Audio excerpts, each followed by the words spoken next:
حضرت عثمان غنی رضی اللہ تعالیٰ عنہ حضرت عبداللہ ابن مسعود کے گھر آئے.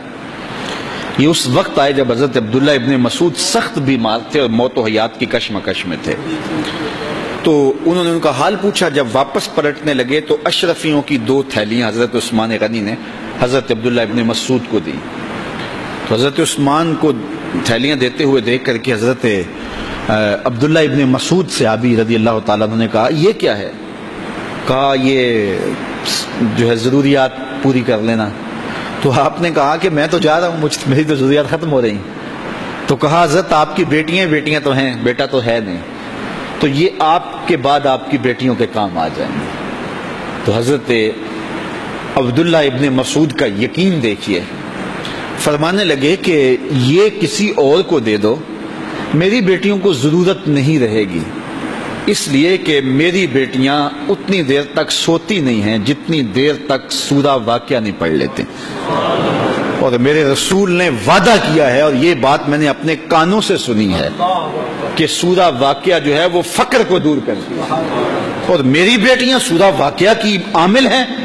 تو کہا کہ یہ پریشانی مجھے تو نہیں ہونی چاہیے کہ میرے بعد میری بیٹیوں کو رزق کہاں سے ملے گا جب ان کے پاس سورہ واقعہ موجود ہے. کہا یہ اٹھا لو اور جا کے اس کو دو جس کے پاس سورہ واقعہ نہیں ہے. تو روز سورہ واقعہ پڑھو, روز سورہ واقعہ پڑھو, تو دیکھنا رزق کے دروازے کیسے کھلتے ہیں. میں جب بھی گیا ہوں اور اب بھی, کیونکہ میرے تو اتنے اخراجات نہیں, سادہ سی زندگی ہے, لیکن جامعہ کے حوالے سے ایک مسئلہ ہے, تو جب کبھی ایسا ہوتا ہے تو میں بچوں کو بٹھا کہتا ہوں سورہ واقعہ پڑھو, اور خود سورہ واقعہ پھر معمول بنا لیتا ہوں, تو پھر اللہ ایسی جانب سے رزق دے دیتا ہے کہ پتہ بھی نہیں ہوتا. تو سورہ واقعہ معمول رکھو. آخری بات, اور وہ حضرت سہل بن سعد الساعدی رضی اللہ تعالی عنہ کی مرویات سے ہے. شکا رجل الی رسول اللہ دیک المعیشۃ والفقر. ایک شخص حضور کی خدمت میں حاضر ہوا, کہا حضور تنگ دست بڑا ہوں, کثیر العیال ہوں, بچے زیادہ ہیں, ذرائع آمدنی تھوڑے ہیں, میرے لیے کوئی نسخہ ارشاد فرمائیے. تو آقا کریم نے اس کو کیا نسخہ دیا؟ یہ سب سے آسان نسخہ, اذا دخلت الدار فسلم علیہ.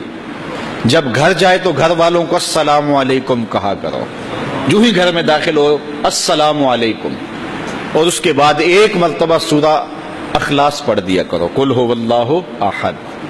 یہ عمل شروع کر دو. تو کہا یہ بالکل آسان وظیفہ ہے, گھر جاؤ السلام علیکم اور اس کے بعد ایک مرتبہ سورہ اخلاص.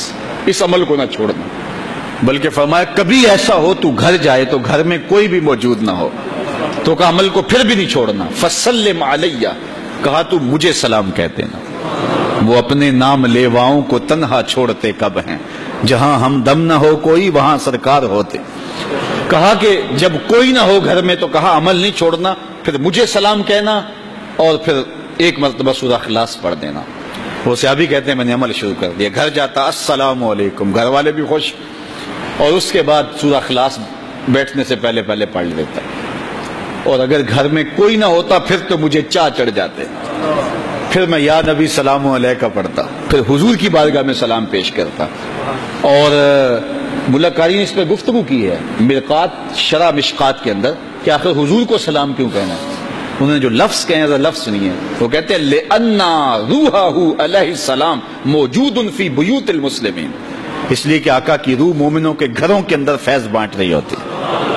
تو کہا پھر مجھے سلام کہہ دینا. وہ کہتے ہیں میں جاتا اور حضور کو سلام کہہ دیتا اور اس کے بعد سورہ اخلاص پڑھ دیتا. پھر ہوا کیا, اللہ اکبر. ہمارے استاد کہتے تھے اگر کسی کے اندر حسد ہوگا تو وہ یہ عمل نہیں کر سکتا, حسد نہیں ہے تو وہ عمل شروع آج ہی کر دے. وہ کہتے ہیں حتی افاد اللہ جیرانہ, اس عمل کی برکت سے میں نے تو امیر ہونا ہی ہونا تھا, میرے ہمسائے بھی امیر ہو گئے.